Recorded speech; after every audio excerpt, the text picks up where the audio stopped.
Everyone, welcome to study with किशोधन। तो कैसे हैं आप लोग, कमेंट करके बताएं।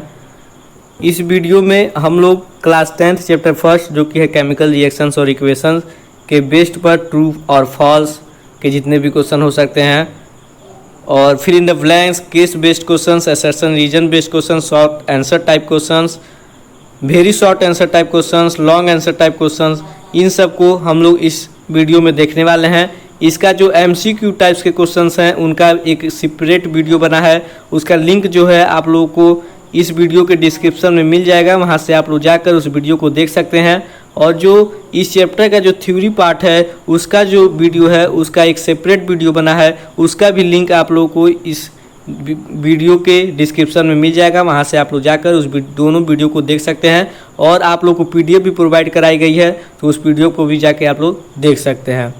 तो ये जो 19th जो क्वेश्चन है जो कि ऑल इन वन 2022-23 के एडिशन के बुक में दिया हुआ है, तो व्हेन अमोनियम क्लोराइड मतलब NH4Cl को हम लोग अगर हीट करें तो कौन सा गैस इवॉल्व होगा, ये हम लोग को बताना है। तो NH4Cl मतलब NH4Cl में क्या क्या है, अमोनिया भी है और उसमें क्लोराइड भी है। तो NH4Cl को जब हम लोग हीट करेंगे दोस्तों तो हम लोग के पास आएगा अमोनिया, अमोनिया अलग हो जाएगा और क्लोरीन जो है वो अलग हो जाएगा। मतलब ये कौन सा रिएक्शन है, तो ये है डिकम्पोजिशन रिएक्शंस, क्योंकि एक जो प्रोडक्ट है वो दो रिएक्टेंट्स में क्या कर रहा है, टूट रहा है, ब्रेक डाउन हो रहा है। तो NH3 होगा मतलब अमोनिया, इसका आंसर होगा। 20 है a complete chemical equations represents the reactants product and their. यहाँ पे पूछा है अगर कोई कंप्लीट केमिकल इक्वेशन आप लोग को रिप्रेजेंट करना है तो आप लोग क्या क्या उसमें बताएंगे। उसमें आप लोग रिएक्टेंट्स बताएंगे, रिएक्टेंट से मिलकर जो प्रोडक्ट बनना है उसको बताएंगे, और उसका क्या बताएंगे, फिजिकल स्टेट। मैंने आप लोग को बताया था अगर L है, अगर आप लोग L से रिप्रेजेंट कर रहे हैं तो L का मतलब लिक्विड हो जाएगा, G से रिप्रेजेंट कर रहे हैं तो गैस हो जाएगा, और S से रिप्रेजेंट कर रहे हैं तो सॉलिड हो जाएगा। तो हम लोग को उसका फिजिकल स्टेट भी बताना पड़ता है, तो इसका जो आंसर होगा वह होगा फिजिकल स्टेट। अब आता है ट्रू फॉल्स। ट्रू फॉल्स में क्या है, चलिए इन्हें देखते हैं। Rusting is A double decomposition reactions. बताइए रस्टिंग क्या है, डिकम्पोजिशन रिएक्शन है। तो रस्टिंग डिकम्पोजिशन रिएक्शन नहीं है, क्योंकि उसमें क्या होता है, ऑक्सीडेशन और रिडक्शन होता है। तो जिस रिएक्शन में ऑक्सीडेशन और रिडक्शन होता है दोस्तों, उस रिएक्शन को हम लोग कहते हैं रेडॉक्स रिएक्शन। तो रस्टिंग क्या है, एक टाइप का रेडॉक्स रिएक्शन है।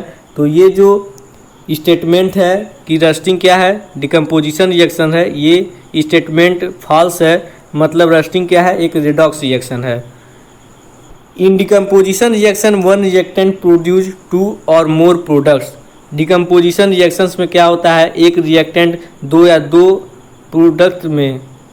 दो से अधिक प्रोडक्ट्स में क्या होता है, टूटता है, ब्रेकडाउन होता है। तो ये बातें सही हैं। डिकम्पोजिशन रिएक्शंस में क्या होता है, जो एक सब्सटेंस होता है वो रिएक्टेंट्स में मतलब दो या दो से अधिक सब्सटेंसेस में क्या होता है, टूट जाता है। जब हम लोग उसको क्या करते हैं, कोई एनर्जी देते हैं, तो चाहे वह एनर्जी किसी फॉर्म में हो सकती है, थर्मल भी हो सकता है, मतलब हीट के फॉर्म में भी हम लोग एनर्जी को सप्लाई कर सकते हैं। फिर से लाइट के फॉर्म में भी आप लोग एनर्जी को सप्लाई कर सकते हैं। तो ऐसे चीज़ें हैं। तो ये जो है ये स्टेटमेंट आप लोग का ट्रू होगा।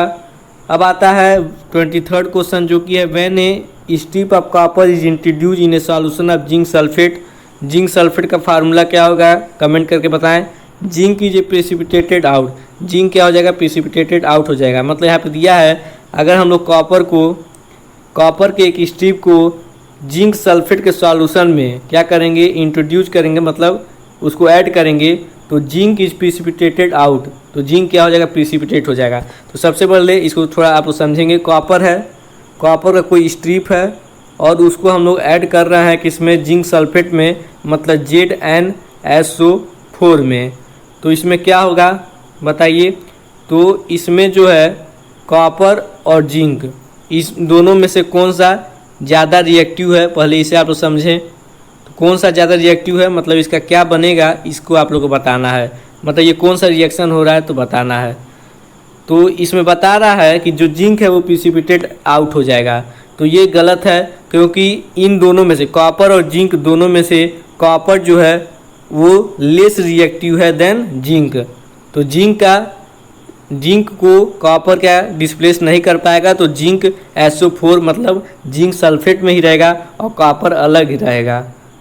ठीक, तो it can not displace zinc from its solution, तो कॉपर जो है वो जिंक को डिस्प्लेस नहीं कर पाएगा। तो ये जो चीज़ें हैं, ये जो स्टेटमेंट है 23rd वाला जो स्टेटमेंट है वो गलत है। अब मैच द कॉलम आता है दोस्तों, चलिए इसे देखते हैं। मैच द कॉलम में क्या दिया है, तो ये है आप लोग का कॉलम फर्स्ट, ये है आप लोग का कॉलम सेकेंड।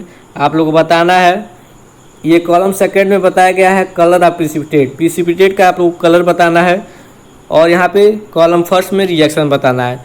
तो कौन सा रिएक्शन कौन सा कलर का प्रिसिपिटेट फॉर्म करेगा उसी को आप लोग क्या करना है, मैच करना है। तो यहाँ पे फर्स्ट जो है वो है PbNO3 का होल ट्वाइस मतलब लेड नाइट्रेट, इसका जो केमिकल नेम होगा वो होगा लेड नाइट्रेट। उसके बाद पोटेशियम आयोडाइड मतलब Ki और लेड नाइट्रेट का क्या किया गया है, रिएक्शन किया गया है। तो निकल के आ रहा है हम लोग का PbI2 KNO3, PbI2 हो रहा है और KNO3 निकल के आ रहा है। KNO3 का मतलब पोटेशियम नाइट्रेट, समझ में आ रही है बातें, और PbI2 का मतलब लेड आयोडाइड। इसमें बताइए इसमें कौन सा रिएक्शन हो रहा है, बताइए इसमें कौन सा रिएक्शन हो रहा है। तो इसमें डिस्प्लेसमेंट रिएक्शन हो रहा है, क्योंकि Pb जो है वो क्या कर दे रहा है, मतलब जो K जो है वो Pb को डिस्प्लेस करके क्या कर दे रहा है, NO3 का होल ट्वाइस मतलब नाइट्रेट से अटैक्ट हो जा रहा है और क्या बना ले रहा है, KNO3 बना ले रहा है। और K और जो I हो रहा है वो Pb के पास चला जा रहा है, तो P क्या बना दे रहा है, PbI2 मतलब लेड आयोडाइड बना दे रहा है। तो ये कौन सा रिएक्शन है, तो ये डिस्प्लेसमेंट रिएक्शन है। तो इसमें से बताइए ये जो रिएक्शन है ये कौन सा कलर का प्रिसिपिटेट फॉर्मेशन करेगा। इससे रिलेटेड बहुत सारे क्वेश्चन पूछे जाते हैं, तो आप लोग इससे ध्यान देंगे। तो ये जो ऑप्शन मतलब जो पहला वाला जो कॉलम है, मतलब जो पहला वाला जो रिएक्शन है वो येलो कलर का प्रिसिपिटेट फॉर्म करेगा, मतलब PbI2 lead iodide. Lead iodide जो होता है दोस्तों वो येलो कलर में होता है। तो लेड आयोडाइड कैसा प्रिसिपिटेट है, येलो कलर का प्रिसिपिटेट फॉर्म करता है। तो लेड आयोडाइड एक प्रिसिपिटेट है। प्रिसिपिटेशन आप लोग को मैंने बताया था, ये क्या होते हैं, इनसॉल्युबल सब्सटेंस होते हैं जो कि नहीं घुलते हैं, किसी भी सॉल्यूशन में घुलेंगे नहीं, वो जाके नीचे क्या होता है, बैठ जाते हैं। जैसे कि आप लोग सैंड लें और आप लोग वाटर में जब आप लोग सैंड को डालेंगे, मतलब बालू को अगर डालेंगे, तो बालू उसमें सॉल्युबल नहीं होगा, वो नीचे जाके क्या हो जाता है, बैठ जाता है, जो कि क्या होता है, इनसॉल्युबल सब्सटेंस होता है। तो इसमें PbI2 जो है एक प्रिसिपिटेट है जो कि येलो कलर का प्रिसिपिटेट है। ऑप्शन जो मतलब सेकंड रिएक्शन दिया गया इसमें आप लोग देखेंगे, यहाँ पे है FeSO4 मतलब फेरस सल्फेट है और 7H2O, ferrous sulphate dot 7H2O है। समझ में आया, फेरस सल्फेट डॉट 7H2O को जब हीट किया जा रहा है, यहाँ पे जो डॉट 7H2O है दोस्तों ये क्रिस्टल होता है। आप लोग एसिड बेस और साल्ट्स में इसको पढ़ने वाले हैं, तो डोंट टेंशन लीजिए आप लोग, समझ में आया। तो FeSO4 डॉट 7H2O इसको हम लोग दोस्तों, इसको हम लोग ग्रीन विट्रॉयल भी कहते हैं। आगे एसिड बेस एंड साल्ट के चैप्टर में हम लोग पढ़ेंगे। तो FeSO4 डॉट 7H2O मतलब FeSO4 का ये जो 7H2O है, जो H2O मतलब वाटर का इधर कितना मॉलिक्यूल्स है, 7 मॉलिक्यूल्स है। तो इसीलिए 7H2O है, मतलब वाटर का 7 जो है मॉलिक्यूल्स है प्रेजेंट हैं, जो कि क्रिस्टल के फॉर्म में है। तो जब FeSO4 डॉट 7H2O को हीट किया जा रहा है तो वह किस में टूट रहा है, तो FeSO4 और 7H2O में टूट रहा है, मतलब FeSO4 अलग हो जा रहा है और 7H2O अलग हो जा रहा है। अगर इसको और हम सिंपल पार्ट में करें तो ये हो जाएगा Fe2O3 प्लस SO2 और प्लस SO3। SO2 और SO3 ये ऐसे गैस होते हैं जिसको हम लोग सह नहीं सकते, घुटन होने लगती है। मैंने आप लोगों को पिछले MCQ में मैंने आप लोगों को बताया भी था। चलिए, और ये जो होगा इसमें कौन सा जो है किस कलर का प्रिसिपिटेट फॉर्म होगा इसमें आप लोग को बताना है। तो यहाँ पे दिया है दोस्तों Fe2O3 मतलब फेरिक ऑक्साइड। तो फेरिक ऑक्साइड हम लोग पता है जब आयरन पे रस्टिंग लगता है तो कौन सा कलर हो जाता है दोस्तों, बताइए, रेडिश ब्राउन हो जाता है। तो यहाँ पे Fe2O3 जो है दोस्तों वो प्रिसिपिटेट है जो कि ब्राउन कलर का होगा। तो ऑप्शन बी का जो करेक्ट एमसी मतलब कॉलम जो होगा वो होगा क्यू वाला ऑप्शन। चलिए 1 मिनट। चलिए अब आता है जो सी वाला रिएक्शन है उससे देखते हैं। AI मतलब एल्यूमिनियम आयोडाइड है और FeSO4 मतलब फेरस सल्फेट है। दोस्तों ये जो रिएक्ट कर रहे हैं तो ये बना रहे हैं Al2SO4 समझ में आया, और Fe बना दे रहे हैं। यहाँ पे 3 जो है इन सब को आप लोग डोंट माइंड डोंट केयर, इन सब का ये सब बैलेंस कर दिया गया है और आप लोग को बैलेंस करना बहुत ही अच्छे तरीके से आता है। तो यहाँ पे क्या हो रहा है, यहाँ पे ये कौन सा रिएक्शन हो रहा है पहले ये बताइए हमको। तो ये रिएक्शन हो रहा है आप लोग का डिस्प्लेसमेंट रिएक्शन। क्या हो रहा है, जो एल्यूमिनियम है वो Fe मतलब आयरन को डिस्प्लेस करके SO4 से अट्रैक्ट हो जा रहा है और बना दे रहा है Al2SO4 मतलब एल्यूमिनियम सल्फेट, और जो Fe है वो अलग हो जा रहा है मतलब आयरन अलग हो जा रहा है। तो इसमें से आप लोग को बताना है इसमें कौन सा प्रिसिपिटेट फॉर्म होगा। बताइए कौन सा प्रिसिपिटेट इसमें आप लोगों का फॉर्म होगा। तो इसमें वाइट कलर का प्रिसिपिटेट फॉर्म होगा जो कि है एल्यूमिनियम सल्फेट। समझ में आ रही है आप लोग को। तो यहाँ पे एल्यूमिनियम सल्फेट का फार्मूला क्या होगा, तो कई बच्चे बताते हैं Al2SO4, तो ये बातें गलत हैं। Al2SO4 नहीं होगा, Al2SO4 का होल थ्राइस होगा। आप लोग फार्मूला को लर्न करते चलिए, समझ में आया है। केमिस्ट्री ऐसा है जो लर्न करेंगे तभी होगा। इसे कॉन्सेप्ट को समझना चाहेंगे तो आपके माइंड का कॉन्सेप्ट बदल जाएगा, आपकी ज़िंदगी की कॉन्सेप्ट बदल जाएगी। ये ऐसी चीज़ है केमिस्ट्री, समझ में आया। तो Al2SO4 का होल थ्राइस क्या होता है, एल्यूमिनियम सल्फेट का फार्मूला होता है। तो Al2SO4 मतलब ऑप्शन जो सी का जो रिएक्शन है इसमें Al2SO4 का होल थ्राइस मतलब एल्यूमिनियम सल्फेट जो है वो प्रिसिपिटेट है, जो कि किस कलर का प्रिसिपिटेट है, तो वाइट कलर का प्रिसिपिटेट का फॉर्मेशन करेगा ऑप्शन सी वाला रिएक्शन। अब ऑप्शन डी में देखते हैं। ऑप्शन डी में है AgCl मतलब सिल्वर क्लोराइड। Ag का क्या होता है, सिल्वर होता है और Cl का क्लोराइड होता है। तो Ag और मतलब सिल्वर और क्लोरीन क्या कर रहे हैं, मतलब रिएक्ट करेंगे तो क्या बनाएंगे, AgCl बनाएंगे, जो कि किसका फार्मूला होता है, सिल्वर क्लोराइड का फार्मूला होता है। तो जब AgCl को हम लोग क्या कर रहे हैं, हीट कर रहे हैं, तो वह टूट जा रहा है, सिल्वर अलग हो जा रहा है और Cl2 मतलब क्लोरीन अलग हो जा रहा है। क्लोरीन क्या है, एक तरह का गैस है। तो ये इसमें ये कौन सा रिएक्शन है दोस्तों, तो ये आप लोग का रिएक्शन है डिकम्पोजिशन रिएक्शंस, क्योंकि इसमें क्या हो रहा है, एक रिएक्टेंट क्या हो जा रहा है, टूट रहा है 2 या 2 से अधिक प्रोडक्ट में। समझ में आया। तो AgCl मतलब अगर इसको हम लोग हीट देंगे, कोई एनर्जी इसको अगर हम लोग देंगे तो वह Ag मतलब सिल्वर अलग हो जाएगा इसमें से और क्लोरीन अलग हो जाएगा। तो इसमें से आप लोग बताना है ये जो रिएक्शन है ऑप्शन डी वाला जो रिएक्शन है इसमें किस कलर का प्रिसिपिटेट फॉर्म हो रहा है। तो इसमें जो प्रिसिपिटेट फॉर्म होगा वह होगा दोस्तों Ag जो है वो प्रिसिपिटेट है और किस कलर का होगा, तो P मतलब ग्रे कलर का होगा। समझ में आया। Ag जो है ये एक प्रिसिपिटेट है और Ag जो होता है दोस्तों वह ग्रे कलर में होता है। सिल्वर किस कलर में होता है आप लोग को पता है, सिल्वर देखे हैं तो सिल्वर ग्रे कलर में होता है। लेकिन अगर Ag और Cl2 मतलब सिल्वर और क्लोरीन जब रिएक्ट करते हैं तो हम लोग को पता है क्या बनाते हैं, AgCl बनाते हैं, मतलब सिल्वर क्लोराइड बनाते हैं। लेकिन सिल्वर क्लोराइड किस कलर का होता है अगर पूछ दे तो सिल्वर क्लोराइड जो होता है दोस्तों वह वाइट कलर का होता है। और अगर AgCl टूट जाता है तो Ag और Cl जो है मतलब सिल्वर और क्लोरीन अलग अलग हो जाते हैं, तो Ag जो होता है वह ग्रे कलर का होता है। तो इसमें कौन सा प्रिसिपिटेट है, तो इसमें Ag प्रिसिपिटेट है जो कि ग्रे कलर का है। इसमें Al2SO4 का होल ट्राइस मतलब एल्यूमिनियम सल्फेट है जो कि किस कलर का है, वाइट कलर का प्रिसिपिटेट है। इसमें Fe2O3 मतलब फेरिक ऑक्साइड है जो कि किस कलर का है, ब्राउन कलर का प्रिसिपिटेट है। और इसमें है आप लोगों का PbI2 मतलब लेड आयोडाइड जो कि किस कलर का है, येलो कलर का है। समझ में आया, बातें समझ में आ रही हैं। तो प्रिसिपिटेट क्या होते हैं, इनसॉल्युबल सब्सटेंस होते हैं। अब आते हैं हम लोग असर्शन और रीजन के क्वेश्चन की ओर। तो असर्शन रीजन के कुछ आप लोग नियम को समझ लीजिए। कब हम लोग ऑप्शन ए कहेंगे, कब हम लोग ऑप्शन बी को करेक्ट करेंगे, कब हम लोग ऑप्शन सी को करेक्ट करेंगे और कब हम लोग ऑप्शन डी को करेक्ट करेंगे। अगर आप लोग पहली बार करते होंगे तो ये आप लोग के लिए बहुत ही एक नई जानकारी होगी। अगर आप लोग असर्शन रीजन इससे पहले भी किए होंगे, क्लास 9th में आप लोगों ने किया होगा, लेकिन कहाँ याद रहता है, याद रहना तो मुश्किल है।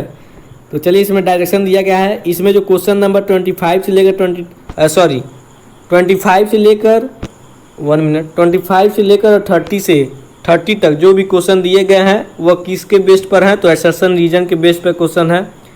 A statement of assertion is given by the corresponding statement of reason. Assertion का जो स्टेटमेंट होता है वो कॉरस्पॉन्डिंग होता है रीजन के स्टेटमेंट से। Of the statements mark the correct answer as. जो स्टेटमेंट्स आप लोग का सही होगा उसी क्या करना है, करेक्ट कर देना है उसी ऑप्शन को। तो कब आप लोग ऑप्शन ए को टिक करेंगे, कब आप लोग ऑप्शन बी को टिक करेंगे, कब आप लोग ऑप्शन सी को टिक करेंगे और कब आप लोग ऑप्शन डी को टिक करेंगे, चलिए इसे देखते हैं। अगर ऑप्शन ए को तब आप लोग टिक करेंगे जब आप लोग का असर्शन का स्टेटमेंट और रीजन का स्टेटमेंट क्या होगा, ट्रू होगा, और जो रीजन होगा वो करेक्ट एक्सप्लेनेशन होगा असर्शन का। मतलब जो रीजन होगा वो क्या करता होगा, करेक्ट एक्सप्लेन कर रहा होगा असर्शन के स्टेटमेंट को। तो आप लोग कौन सा ऑप्शन को टिक करेंगे, तो ऑप्शन ए को टिक करेंगे। ऑप्शन बी को कब टिक करेंगे, तो ऑप्शन बी को तब आप लोग टिक करेंगे जब बोथ असर्शन और रीजन, असर्शन का जो स्टेटमेंट और रीजन का स्टेटमेंट दोनों क्या होगा, ट्रू होगा, लेकिन जो रीजन होगा वो करेक्ट एक्सप्लेनेशन नहीं कर रहा होगा, मतलब करेक्ट एक्सप्लेन नहीं कर रहा होगा असर्शन को। समझ में आया? तब आप लोग ऑप्शन बी को टिक करेंगे। ऑप्शन सी को कब टिक करेंगे, जब असर्शन क्या होगा, असर्शन का जो स्टेटमेंट होगा वह ट्रू होगा, लेकिन रीजन का जो स्टेटमेंट होगा वह फॉल्स होगा। और ऑप्शन डी को कब टिक करेंगे, तो ऑप्शन डी को तब आप लोग टिक करेंगे जब असर्शन का जो स्टेटमेंट होगा वह फॉल्स होगा और रीजन का जो स्टेटमेंट होगा वो ट्रू होगा। चलिए, तो ये 25th आप लोग का क्वेश्चन है। जैसा कि हम लोग को पता है 25 से लेकर 30 तक जितने भी क्वेश्चन है वो असर्शन रीजन बेस्ड क्वेश्चन है। तो यहाँ पे असर्शन दिया गया है द फॉलोइंग केमिकल इक्वेशन। ये जो फॉलोइंग केमिकल इक्वेशन दिया गया है C6H6, समझ में आया, मतलब मैथेन, और यहाँ पे 7/2O2, यहाँ पे ऑक्सीजन दिया गया है 7/2 में, और यहाँ पे कार्बन डाइऑक्साइड 4CO2 दिया गया है और H2O दिया गया है। मतलब C6H6 और O2 मतलब ऑक्सीजन क्या हो रहा है, रिएक्ट हो रहे हैं, तो वह बना रहे हैं 4CO2 + 3H2O, मतलब CO2 मतलब कार्बन डाइऑक्साइड और हाइड्रोजन बना रहे हैं। तो ये जो बैलेंस केमिकल इक्वेशन, ये क्या है, बैलेंस केमिकल इक्वेशन है। और रीजन इसका दिया है in a balance chemical equation the total number of atoms of each elements is equal on both side of the equation.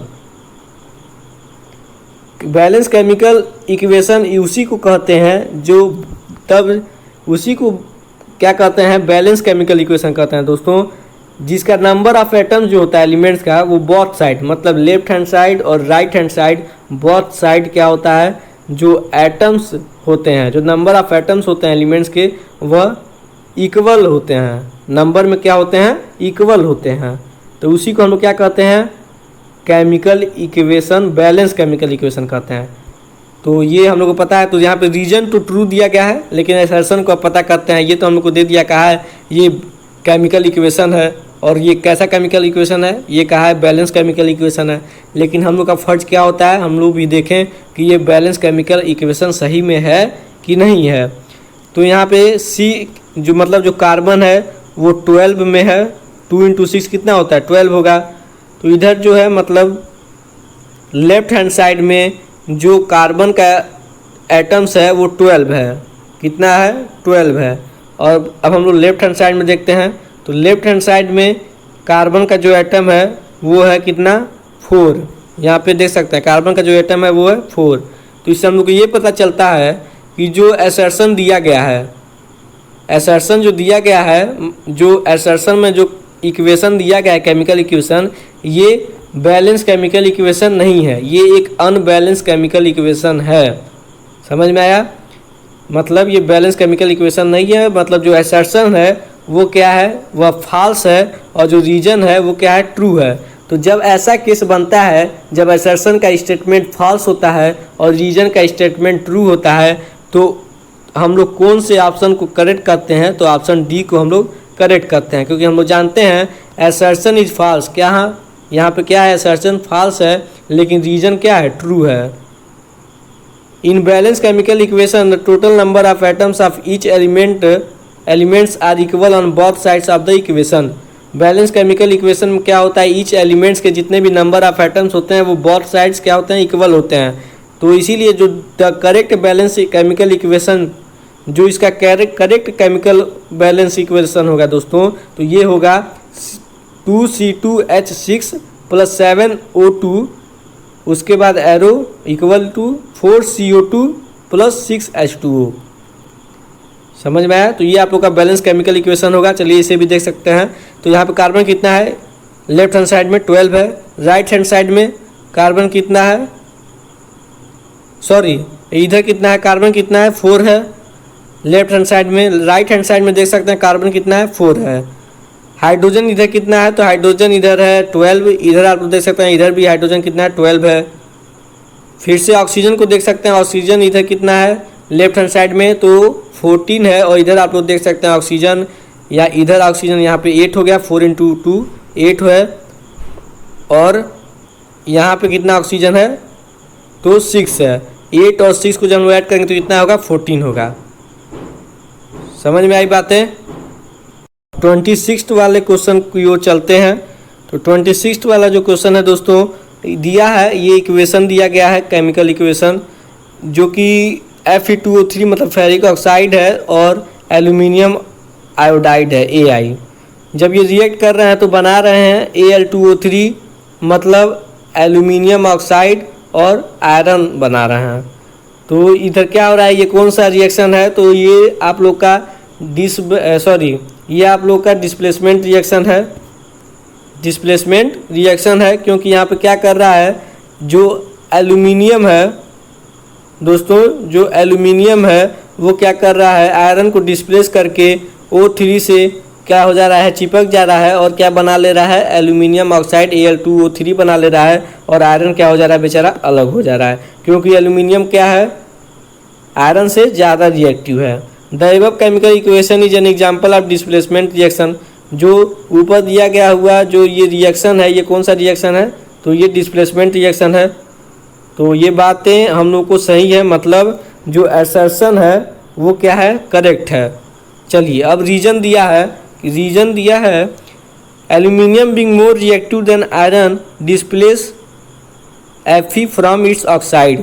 तो रीजन भी सही दिया है, क्यों इसमें डिस्प्लेसमेंट हो रहा है, क्योंकि एल्यूमिनियम जो है वो आयरन से ज़्यादा रिएक्टिव है, इसीलिए क्या कर दे रहा है, आयरन को डिस्प्लेस कर दे रहा है उसके ऑक्साइड में से। ये CBSE 2021 टर्म फर्स्ट में पूछा गया क्वेश्चन है।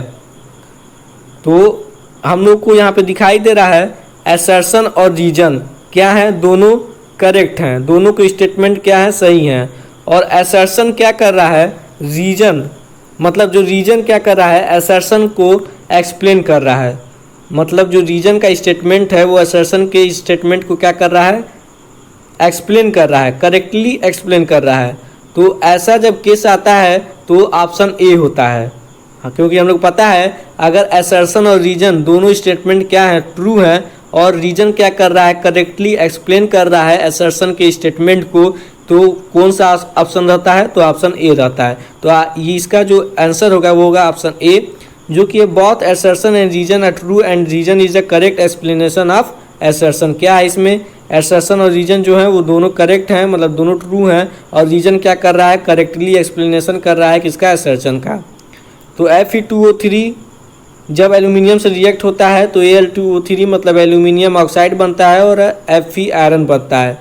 ये क्या है, एक तरह का डिस्प्लेसमेंट रिएक्शन है। Here is a highly reactive element, जो कि एल्यूमिनियम है वो डिस्प्लेस कर दे रहा है Fe को मतलब आयरन को उसके ऑक्साइड में से। समझ में आई आप लोग को बातें। अब चलते हैं 27th क्वेश्चन की तरफ, जो कि है decomposition of vegetable matter into compost is an endothermic reaction. जब वेजिटेबल का डिकम्पोजिशन होता है तो ये एक एंडोथर्मिक रिएक्शन है, यही आप लोग को बताना है। और इसका जो रीजन दिया है वो दिया है decomposition reaction involves break down of single reactant into simpler products.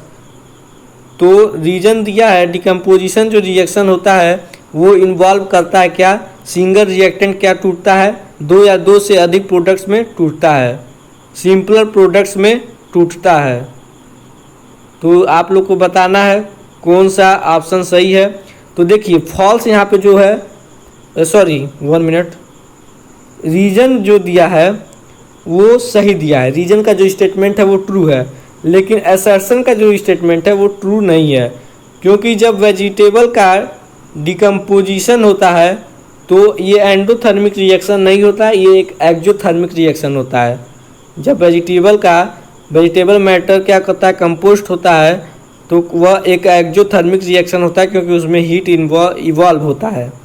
तो समझ में आया, मतलब इसमें क्या है, असर्शन जो है दोस्तों, जो असर्शन है वो क्या है, वो आप लोगों का जो असर्शन का जो स्टेटमेंट है वो ट्रू नहीं है, मतलब फॉल्स है।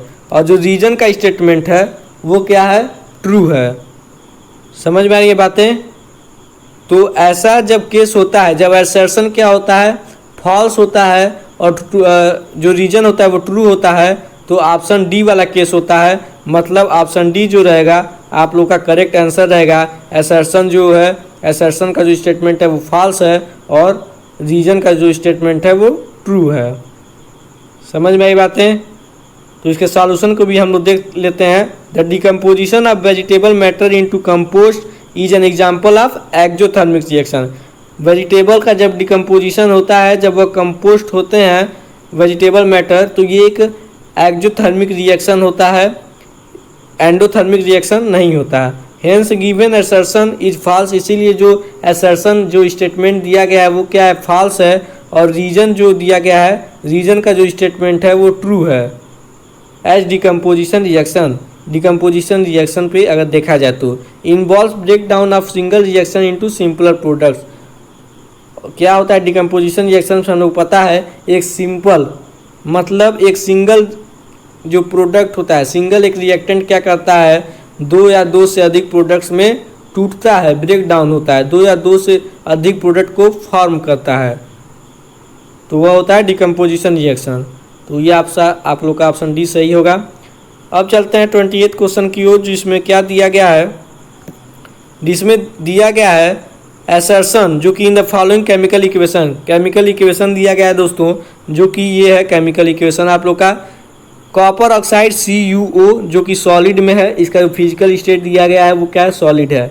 Zn जिंक जो कि मेटल है, और इसका जो अगर मेटल है तो मतलब इसका जो फिजिकल स्टेट है वो सॉलिड है। तो जब CuO मतलब कॉपर ऑक्साइड और जिंक क्या कर रहे हैं, रिएक्ट कर रहे हैं, तो बना रहे हैं ZnO मतलब जिंक ऑक्साइड, और कॉपर अलग हो जा रहा है। तो इसमें क्या हो रहा है, ये भी एक तरह का डिस्प्लेसमेंट रिएक्शन है दोस्तों, क्योंकि इसमें क्या हो रहा है, इसमें जो जिंक है वो कॉपर को डिस्प्लेस कर दे रहा है उसके ऑक्साइड में से, और जिंक ऑक्सीजन से रिएक्ट होकर क्या बना ले रहा है, जिंक ऑक्साइड बना ले रहा है, और कॉपर बेचारा अलग हो जा रहा है। तो इसमें जितने भी दिए गए हैं, जितने भी जो कंपाउंड हैं, जो सब्सटेंस हैं, वो किस फॉर्म में है, उनका जो फिजिकल स्टेट है वो सॉलिड है। तो यहाँ पे ये दिया गया है, इसमें पहले देखा जाए क्या पूछा गया है। तो ये एक तरह का डिस्प्लेसमेंट रिएक्शन है, ये हम लोग को पता चल रहा है। Zinc is getting oxidised and copper oxide is getting reduce. इसमें आप लोग मतलब इसमें ऑक्सीडाइज और रिडक्शन आप लोग बताना, ऑक्सीडेशन किसका हो रहा है, रिडक्शन किसका हो रहा है। तो इसमें बताया गया है जो जिंक है दोस्तों वो क्या हो जा रहा है, ऑक्सीडाइज हो जा रहा है, क्योंकि हम लोग को पता है जब जिंक क्या होता है, यहाँ पे जिंक क्या है हो रहा है, ऑक्सीडाइज हो जा रहा है, क्योंकि हम लोग को पता है जब एडिशन ऑफ ऑक्सीजन होता है और रिमूवल ऑफ हाइड्रोजन होता है, या लॉस ऑफ इलेक्ट्रॉन होता है, तब क्या होता है, ऑक्सीडेशन होता है दोस्तों। समझ में आया? जब लॉस ऑफ इलेक्ट्रॉन होता है या जब रिमूविंग ऑफ हाइड्रोजन होता है या एडिशन ऑफ ऑक्सीजन होता है, तब क्या होता है? ऑक्सीडेशन होता है। तो हम लोग ऑक्सीडेशन के 3 जो है डिफिनीशन दे सकते हैं। तो यहाँ पे जिंक में ऑक्सीजन क्या हो रहा है? ऐड हो रहा है, तो मतलब जिंक क्या हो रहा है? ऑक्सीडाइज हो जा रहा है। और यहाँ पे कॉपर है, कॉपर किस में है? ऑक्सीजन में है, मतलब कॉपर ऑक्सीजन के साथ है, लेकिन इधर जाने के बाद क्या हो जा रहा है? इधर कॉपर बेचारा अलग हो जा रहा है और ऑक्सीजन अलग हो जा रहा है। मतलब इधर आने के बाद कॉपर ऑक्सीजन के साथ नहीं रह रहा है। तो यहाँ पे क्या हो रहा है? कॉपर का रिडक्शन हो रहा है। कॉपर जो ऑक्साइड है वो क्या हो रहा है? रिड्यूस हो जा रहा है। बातें समझ में आ रही हैं? कॉपर क्या हो जा रहा है? कॉपर ऑक्साइड जाने के बाद जब उसका रिएक्शन हो रहा है तो वह रिड्यूस हो जा रहा है, क्योंकि हम लोग को पता है रिडक्शन किसे कहते हैं। तो रिडक्शन का भी हम लोग 3 क्या दे सकते हैं? डिफिनीशन दे सकते हैं। एक है एडिशन ऑफ हाइड्रोजन, जिसमें हाइड्रोजन ऐड हो। जिस सब्सटेंस में हाइड्रोजन ऐड हो वो क्या हो रहा है? रिड्यूस्ड हो रहा है। अगर ऑक्सीजन रिमूव हो तभी भी क्या हो रहा है? रिड्यूस हो रहा है। अगर इलेक्ट्रॉन को क्या करे? वह गेन करे, तभी भी क्या हो रहा है? रिडक्शन हो रहा है। तो ये चीज़ें यहाँ पे आप लोग को दी गई हैं 28 क्वेश्चन में। अब चलिए इसका और भी जो प्रक्रिया है उसको देखते हैं, इस क्वेश्चन में जो भी और चीज़ें दी गई हैं। और दोस्तों मैं आप लोग को बता दूं, 1 मिनट, मैं आप लोग को बता दूं, ये आप लोग का जो है यहाँ पे प्रिंटिंग थोड़ी मिस्टेक हो गई है एरिहेंट के पब्लिशर के द्वारा। तो ये जो है ये आप लोग का असर्शन है, यहाँ पे दिया गया है, असर्शन दिया है, सॉरी मजाक कर रहा था। चलिए, तो यहाँ पे असर्शन ये दिया गया है, तो हम लोग को इससे ये पता चल रहा है असर्शन क्या है? ट्रू है। असर्शन का स्टेटमेंट है वो ट्रू है, क्योंकि कॉपर सही में क्या हो रहा है? कॉपर सही में क्या हो रहा है? कॉपर ऑक्साइड जो है वो रिड्यूस हो रहा है और जिंक जो है वो क्या हो रहा है? ऑक्सीडाइज हो रहा है। तो ये बातें सही है। तो मतलब असर्शन का जो स्टेटमेंट है वो क्या है? ट्रू है। तो अब रीजन दिया है दोस्तों, रीजन दिया है the process in which oxygen is added to a substance is called oxidation. जैसा कि मैंने आप लोग को बताया, ऐसा प्रोसेस जिसमें क्या हो रहा है? एडिशन ऑफ ऑक्सीजन हो रहा है, मतलब ऑक्सीजन क्या हो रहा है? ऐड हो रहा है, तो उसको हम लोग क्या कहते हैं? ऑक्सीडेशन कहते हैं। और ऐसा प्रोसेस जिसमें ऑक्सीजन क्या हो रहा है? रिमूव हो रहा है, तो उसको हम लोग क्या कहते हैं? अगर एक सब्सटेंस से ऑक्सीजन क्या हो रहा है? रिमूव हो रहा है, तो उस प्रोसेस को हम लोग कहते हैं रिडक्शन। तो रीजन भी क्या है? रीजन का जो स्टेटमेंट है वो भी ट्रू है और असर्शन का भी ट्रू है। और असर्शन क्या कर रहा है? असर्शन तो नहीं कुछ करेगा बेचारा, असर्शन क्या करेगा? रीजन करेगा। तो रीजन क्या कर रहा है? असर्शन को करेक्ट एक्सप्लेन भी कर रहा है। तो जब ऐसा केस रहता है तो ऑप्शन ए रहता है। जब ऐसा केस रहता है तो इसमें पूछने की क्या बात? ऑप्शन ए रहता है। क्या बात है, क्या बात है, वाह वाह बोलिए। तो सॉल्यूशन भी देखते हैं। सॉल्यूशन जो कि है ऑप्शन ए, हम लोग को पता है, पहले ही पता है, क्योंकि हम लोग एक्सपीरियंस वाले हो चुके हैं असर्शन और रीजन के बेस्ड के क्वेश्चंस पर। तो इसमें दिया गया है ऑप्शन ए जो है वो करेक्ट आंसर होगा, क्योंकि असर्शन और रीजन जो स्टेटमेंट है वो दोनों क्या है? ट्रू हैं। और रीजन क्या कर रहा है? करेक्ट एक्सप्लेनेशन कर रहा है असर्शन का। तो the reaction involves both oxidation and reduction in which Cu मतलब copper oxide is reduce to Cu मतलब कॉपर, और जिंक क्या हो जा रहा है? ऑक्सीडाइज हो जा रहा है। ZnO मतलब जिंक ऑक्साइड बना ले रहा है। तो ये बातें चलिए सही आप लोग को समझ में आई। अब आता है 29th वाला क्वेश्चन।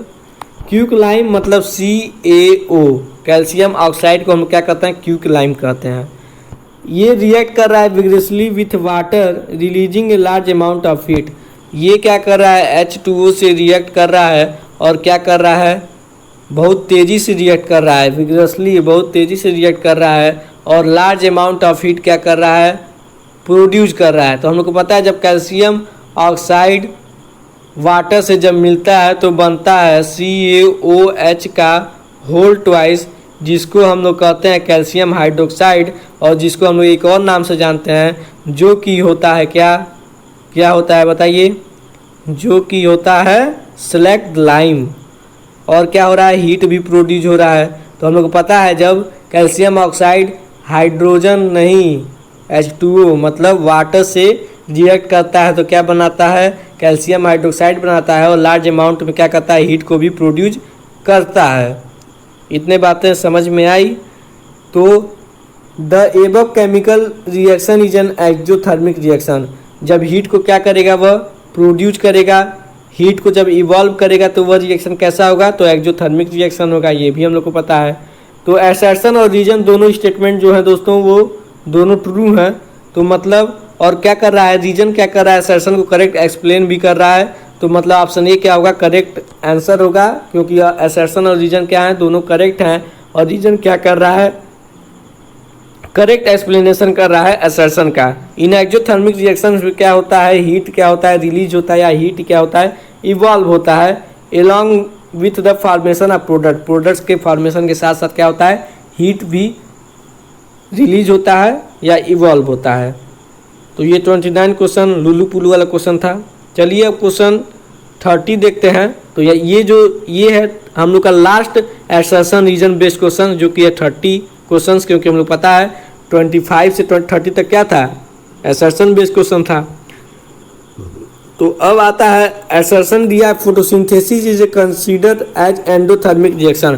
फोटोसिंथेसिस को हम लोग क्या मानते हैं, एंडोथर्मिक रिएक्शन मानते हैं। तो बातें सही हैं, क्योंकि फोटोसिंथेसिस में आप लोग देखते होंगे सनलाइट के मौजूदगी में, सनलाइट जब प्रेजेंट रहता है, मतलब सनलाइट से क्या होता है, प्रोडक्ट का फॉर्मेशन होता है, कार्बोहाइड्रेट रोडवेट ये सब क्या होता है, बनता है, ग्लूकोज बनता है, ठीक, C6H12O6 बनाता है फोटोसिंथेसिस में प्लांट।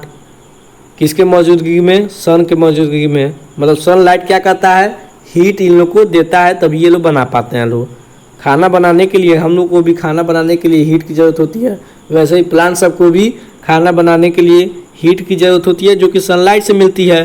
तो मतलब लाइट एक एनर्जी है, तो वह कौन सा रिएक्शन होगा, वो थर्मल नहीं होगा, फोटोलाइटिक डिकम्पोजिशन रिएक्शन होगा। मतलब लाइट के सहायता से क्या हो रहा है, यहाँ पे डिकम्पोजिशन होता है। समझ में आया। तो फोटोसिंथेसिस क्या है, एक एंडोथर्मिक रिएक्शन है। क्या करता है, वो एनर्जी को एब्जॉर्ब करता है। समझ में आया। अब आता है रीजन। रीजन क्या है, मतलब असर्शन का जो स्टेटमेंट है दोस्तों वो क्या है, करेक्ट है। इतना बातें समझ में आई। चलिए अब रीजन आता है। रीजन में क्या है, रीजन में दिया है दोस्तों, रीजन में दिया है energy gets release in this process of photosynthesis. इस रीजन जो दिया है दोस्तों, ये दिया है एनर्जी जो होता है वो रिलीज हो जाता है फोटोसिंथेसिस के प्रोसेस में। ये बताइए, ये कहाँ का अन्याय है, एनर्जी एक बार लेगा एक बार देगा, ऐसा क्यों करेगा, इससे मैं लेता ही नहीं। तो जो यहाँ पे आप हम लोग देख सकते हैं, असर्शन का जो स्टेटमेंट है वो करेक्ट है, लेकिन रीजन का जो स्टेटमेंट है वो करेक्ट नहीं है। ठीक, तो ऐसा कब ऑप्शन होता है कि जब असर्शन का जो स्टेटमेंट होता है वो ट्रू होता है और रीजन का स्टेटमेंट फॉल्स होता है। तो ऐसा ऑप्शन तभी होता है, ऐसा केस अगर होगा तो कौन सा ऑप्शन सही होगा, तो ऑप्शन सी सही होगा, ऑप्शन सी सही होगा। चलिए देखते हैं ऑप्शन सी में क्या होता है, असर्शन ट्रू होता है लेकिन रीजन क्या होता है, फॉल्स होता है। Photosynthesis considered as an endothermic reaction. हम लोग को पता है फोटोसिंथेसिस कैसा रिएक्शन होता है, तो एंडोथर्मिक रिएक्शन होता है। अगर नहीं पता होगा तो पता कर लीजिएगा, क्योंकि इससे रिलेटेड क्वेश्चन आते हैं।